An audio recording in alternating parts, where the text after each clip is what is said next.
시청자 여러분 안녕하십니까? 5월 16일 목요일 KNN 뉴스아이 시작합니다. 지난 2월 KNN은 해외 유명 금융기관을 사칭한 신종 주식 리딩방 사기가 기승을 부리고 있다는 소식 단독으로 전해드렸는데요. 최근 피해자 가운데 한 명인 50대 가장이 숨졌습니다. 주식 리딩방 사기는 피해자가 피해 금액을 일부라도 회수하는 게 사실상 불가능해 제도 개선이 시급하다는 지적입니다. 최혁규 기자의 보도입니다. 50대 가장 A씨가 숨진 건 지난 7일. 지난해 말 해외 유명 금융기관을 사칭한 신종 주식 리딩방 사기로 전 재산을 잃고 난 뒤였습니다. A씨는 본인과 지인 돈을 합쳐 2억 원가량을 투자했습니다. 그런 일이 있고 나서 맨날 집에서만 있었어요. 집에서 술만 먹고 엄마 밥 차려 놔도 잘 안 먹고 그냥 가만히 좀 자기 놔둬 달라. 자기 지금 너무 힘들다. A씨는 숨지기 직전까지 피해 금액의 일부라도 돌려받기 위해 사기를 벌인 일당들에게 읍소했습니다. 그 사기꾼인 거 알면서도 채팅을 계속했어요. 사기꾼한테. 어떻게든 돈을 받으려고. 막 내가 친구한테 투자해라 했는데 네가 출금하는 거를 해줘야 친구가 믿고 투자를 해준대. 하지만 일당은 오히려 출금 수수료를 요구했습니다. A씨는 사기 일당을 경찰에 고소하고 피해 구제를 기대했지만 복잡한 절차에 피해 금액 대부분을 돌려받지 못했습니다. 경찰이 계좌 영장을 발부받아 사기 일당의 자금을 추적했지만 계좌 하나의 영장을 받는 데만 일주일이 걸렸습니다. 결국 4차례 영장을 집행했지만 이미 돈은 다른 곳으로 빠져나간 뒤였습니다. 신속하게 영장을 발부받아 계좌에 돈을 묶어놔야 하는데 오히려 돈이 빠져나갈 시간을 벌어준 겁니다. 보이스피싱은 영장 없이도 곧바로 계좌 지급이 정지되는 데 반해 리딩 사기는 그렇지 못해 대처가 늦어지는 경우가 많다고 경찰은 설명했습니다. 신종 금융 사기 수법이 점차 고도화, 지능화되는 현실에 반해 계좌 지급 정지와 피해자 구제에 관한 법률을 적용 범위가 과도하게 제한되어 법이 제 기능을 하지 못하고 있는 현실입니다. 관련 법 개정이 2년째 지지부진한 사이 피해자들의 고통은 커져만 갑니다. KNN 최혁규입니다. 도서관과 식당은 물론 매점조차 없는 대학이 부산에 있습니다. 최근 KNN이 연속 보도한 전공을 무시한 채 교수들을 무더기로 다른 학과로 발령낸 바로 그 대학인데요. 비리 등으로 직을 내려놓았던 총장의 복귀의 즈음에 벌어진 한 대학의 민낯을 김건영 기자가 고발합니다. 부산의 한 전문대 학생들은 지난 3월부터 도서관을 이용할 수가 없습니다. 기존 도서관 건물은 굳게 닫혔습니다. 대신 사용하지 않는 다른 건물 강의실 곳곳에 책 무덤이 생겼습니다. 도서관 서가에 꽂혀 있어야 할 책 수천 권이 갈 곳을 잃은 시세입니다. 횡한 강의실에 학생들이 바닥에 앉아 수업을 기다립니다. 대학 측이 사전 협의도 없이 책걸상을 옮겨버려 벌어진 상황입니다. 9시부터 시험을 쳐야 되는데 책걸상이 없는 상황이니까 교수도 진짜 왔다 갔다 했어요. 정말 어이가 없고 이해가 안 되는 거죠. 지금은 정오가 조금 넘은 점심시간입니다. 여느 대학 같으면 학생들이 학생식당에서 점심을 먹을 시간인데요. 하지만 이 학교에는 학생식당이 없습니다. 원래 식당이 있던 곳은 이렇게 조리 실습실과 옆으로 보시면 연회장 형태로 모두 바뀌어 버렸습니다. 식당이 없다 보니 정부 지원 사업인 1,000원의 아침밥도 고작 삼각김밥 등이 제공될 뿐입니다. 매점도 없습니다. 학교 안에서 유일하게 음식이나 물건을 살 수 있었던 편의점도 최근 없어졌습니다. 도서관도 없고 매점도 없고 식당도 없고 여기 와가지고 오후에 공부를 하고 싶어도 대부분 학생들 남았음을 하려는 의지가 없습니다. 학사행정 불편 민원도 급증하고 있습니다. 4개과 학생 200여 명이 다니는 건물에 직원은 고사하고 계약직 조교 한 명도 없습니다. 저희는 조교 선생님이 없어서 공지사항 같은 데 오는 거나 그런 것도 못 보고 여러 가지로 많이 불편해하고 있습니다. 해당 대학이 전임 교수는 물론 행정 직원까지 절반 수준으로 줄인 탓입니다. 특히 새 총장 취임 전후로 휴직자와 퇴사자가 속출한 것으로 전해집니다. 학교 설립자 2세이자 이사장 출신의 현 총장은 5년 전 교육부 감사 결과 각종 비리 혐의로 파면당했다. 최근 3월 다시 복귀했습니다. 15일에 취임을 하셨는데 그 이후에 나가신 분들이 엄청 많아요. 저 말고도 노동부에 민원 넣으신 분도 계시고. 이에 대해 대학 측은 3,000명에 달하던 재학생 수가 1,700명으로 줄면서 학교 경영 효율화를 위한 조치라 해명했습니다. 또 도서관은 재개관을 검토하고 있고 코로나 때 문을 닫은 학생 식당은 식수 인원 부족으로 운영업체가 나서지 않아 운영을 접은 것이라 설명했습니다. 한편 2018년 기준 해당 대학 재단이 소유한 부동산은 공시지가로 1,200억 원대. 하지만 대학의 재단 전입금은 지난 21년도 1억 2,500만 원, 22년도엔 3,500만 원이었습니다. KNN 김건영입니다. 태국 파타야 살인 사건을 수사 중인 태국 경찰이 이번 사건이 돈을 노린 계획 범죄로 보인다고 밝혔습니다.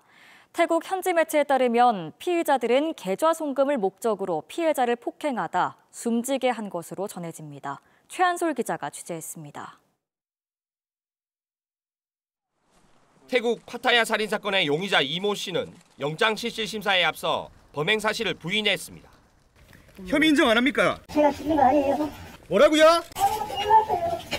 하지만 태국 경찰은 계획 범죄의 정황이 드러났다고 발표했습니다. 태국 현지 매체들은 태국 수도경찰국이 피의자들과 피해자 A씨가 전부터 알던 사이로 보인다고 전했습니다. 피의자들은 A씨를 방콕의 한 술집에서 만나 수면제를 먹여 차에 태운 뒤 A씨가 깨어나자 집단 폭행 뒤 목을 졸라 살해한 것으로 보인다고 밝혔습니다. 붙잡힌 피의자 2명과 아직 도주 중인 용의자 김모 씨 아내의 진술을 종합한 내용입니다. 범행 과정에서 피해자에게 휴대전화 비밀번호와 계좌번호 등을 요구했다는 진술도 나온 것으로 태국 매체는 전했습니다. 범행 뒤에는 피해자의 가족에게 돈을 요구한 것으로 보입니다. ลูกชายโทรศัพท์มาแล้วเห็นบอกว่าคนที่โทรมาไม่ใช่ลูกคือใช้โทรศัพท์ลูกโทรหานึกออกใช่ไหม 이에 대해 경남 경찰은 태국 경찰과 피의자들의 진술을 공유하고 있으며 자세한 내용을 밝히기 어렵다고 밝혔습니다. 태국 언론은 이번 사건의 용의자 3명의 얼굴과 실명을 공개한 가운데 양국 경찰은 도주 중인 1명을 계속 추적하고 있습니다. KNN 최한솔입니다. 10조 5천억 원에 달하는 가덕 신공항 건설 공사에 참여할 지역 업체 범위가 확대됐습니다. 부울경 참여업체가 기존 3곳에서 20배 이상 늘게 된 건데 어려움을 겪고 있는 지역 건설업계에 그나마 숨통이 좀 트일 전망입니다. 김민욱 기자가 보도합니다. 공사비가 10조 5천억 원에 달하는 가덕 신공항 건설공사의 지역 건설업체 참여 범위가 확대됩니다. 국토교통부는 지난달 30일 지역기업 우대 기준을 공고했습니다. 부울경 지역 시공능력평가액 기준 300억 원 이상 업체는 컨소시엄으로 참여해 입찰 가산점을 받을 수 있습니다. 기존에는 공사금액 10조 5천억 원의 지분율인 5%, 즉 시공능력평가 5,250억 원 이상 되는 업체만 참여할 수 있었습니다. 이 경우 부울경 업체는 단 3곳에 불과합니다. 하지만 새 기준이 적용되면 참여할 수 있는 업체가 기존 3곳에서 68곳으로 크게 늘어나게 됩니다. 하도급 업체 지역기업 참여, 지역 건설기계 우선 사용도 공고조항으로 포함됐습니다. 당초 지역 단일 공사에 적용 사례가 없었다던 정부는 부산시의 끈질긴 노력에 우대 기준을 반영했습니다. 지역 단일 공사에는 적용한 사례가 없다는 게 중앙부처 입장이었습니다. 직원들이 끈질기게 기재부 및 국토부에 지역 업체 참여 의무화를 요구하였고 건설업계는 의무 조항이 아닌 우대 조항인 점은 아쉽지만 환영한다고 밝혔습니다.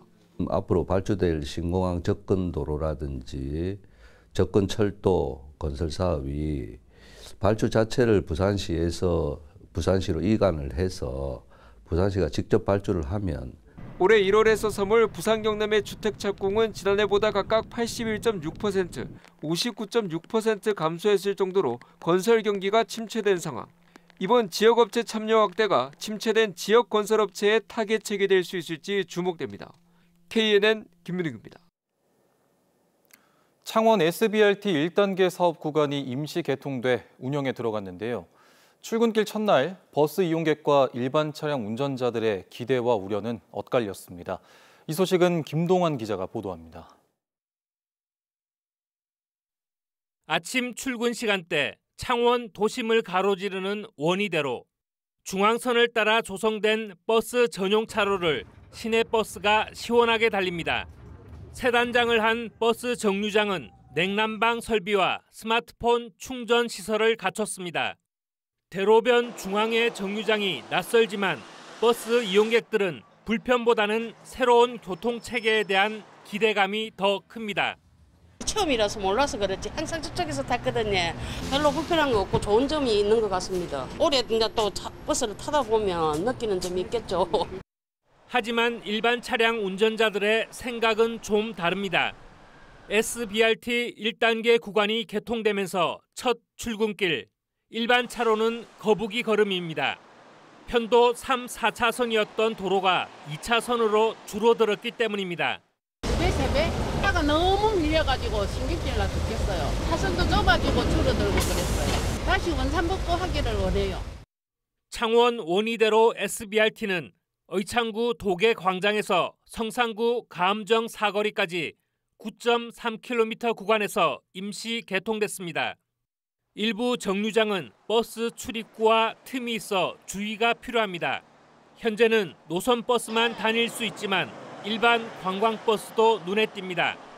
개통 초기 혼란을 줄이기 위해 창원시는 중앙 정류장과 횡단보도 등에 안내 인원 120여 명을 배치했습니다. 초기에는 다소 불편한 혼란이 있을 수 있지만은 이 새로운 교통체계가 확립되고 시민들의 운행에 익숙한 상황까지 진행이 된다면은 창원시는 임시 개통 기간 동안 문제점과 개선 방안을 확인해 계속 보완해 나갈 계획입니다. KNN 김동환입니다. 부산의 중소, 중견 조선사는 전국의 21%를 차지하며 전남과 경남에 이어 세 번째로 많은데요. 하지만 도심과 밀접해 있는 조선사들이 많은 만큼 땅값 상승과 더불어 공유수면 점사용료까지 치솟으면서 일부 기업은 업종까지 바꾸는 상황에 내몰리고 있습니다. 윤혜림 기자가 취재했습니다. 조선소의 공유수면 점용 사용료는 공시지가 기준으로 책정이 됩니다. 부산의 HJ중공업은 인근 지역개발로 땅값이 오르면서 지난해 공유수면 점용 사용료가 10억 원이 넘었습니다. 중형 조선소지만 경남과 울산 3대 대형 조선소들과 비교하면 공시지가가 7배나 높아 그만큼 공유수면 점 사용료도 높습니다. 조선업을 영위하기 위해서는 공유수면을 사용해야 되는 건 필수적입니다. 그런데 부산 지역에 있는 조선소들이 대부분이 시내에 위치하고 있기 때문에 공시지가가 굉장히 높습니다. 조선사의 개별 공시지가를 지역별로 비교해보면 부산은 지난 10년 사이 상승률이 144%에서 177%에 이릅니다.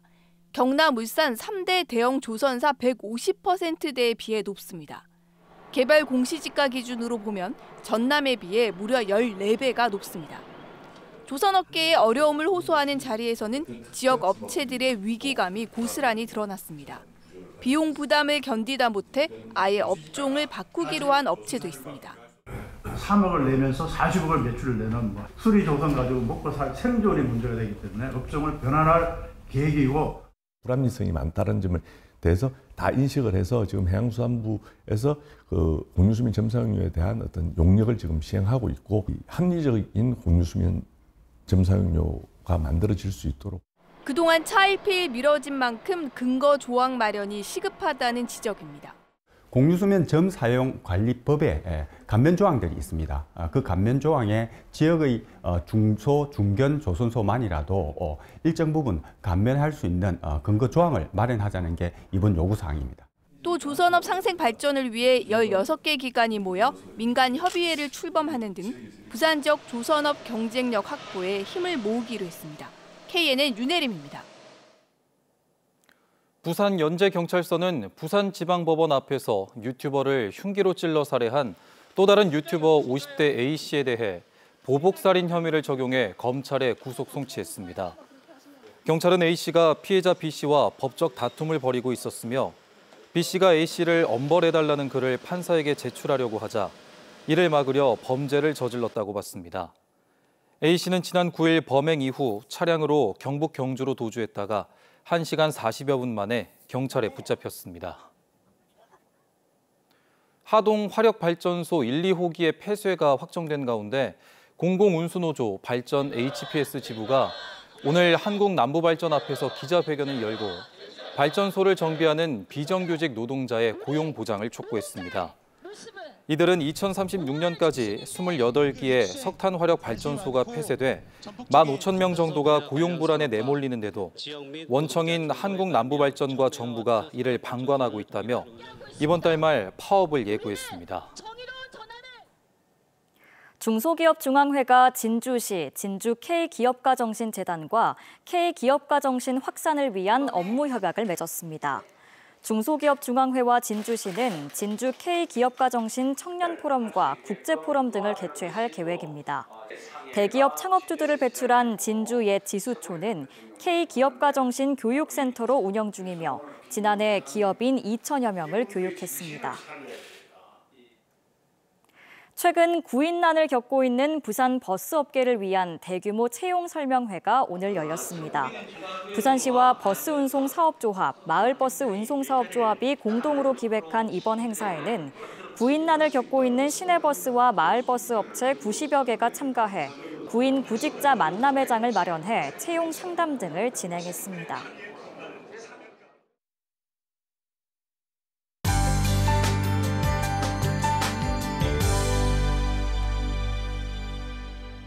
오늘 해안을 중심으로는 거센 돌풍이 휘몰아쳤는데요. 부산과 남해안은 오늘 밤까지 바람이 매우 강하게 불겠습니다. 안전사고 조심하셔야겠습니다.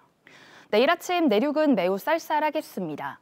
다만 낮이 되면 다소 덥겠는데요. 부산의 한낮 기온은 24도, 밀양은 28도로 평년 기온을 웃돌겠습니다. 내일 전국 하늘 쾌청하겠습니다. 공기질은 무난하겠지만 오존 농도는 나쁨 수준을 보이겠습니다. 내일 진주의 아침 기온은 9도, 거창은 7도에서 출발하겠고요. 낮 기온은 진주가 26도, 합천 28도로 오늘보다 2도에서 6도가량이나 높아 일교차가 매우 크겠습니다. 창원의 아침 기온은 13도, 함안은 9도 선에서 시작하겠습니다. 한낮에는 창원이 25도, 창녕은 28도까지 오르겠습니다. 부산의 아침 기온은 15도로 오늘보다 5도가량 높겠습니다. 양산의 한낮 기온은 27도가 예상됩니다. 풍랑경보가 발효된 동해상은 내일 오전까지 물결이 매우 높게 일겠고요. 해안가에서는 강한 너울을 주의하셔야겠습니다. 다음 주 초반까지는 낮 동안 여름 더위가 나타나겠고요. 대체로 맑은 날이 이어지겠습니다. 날씨였습니다.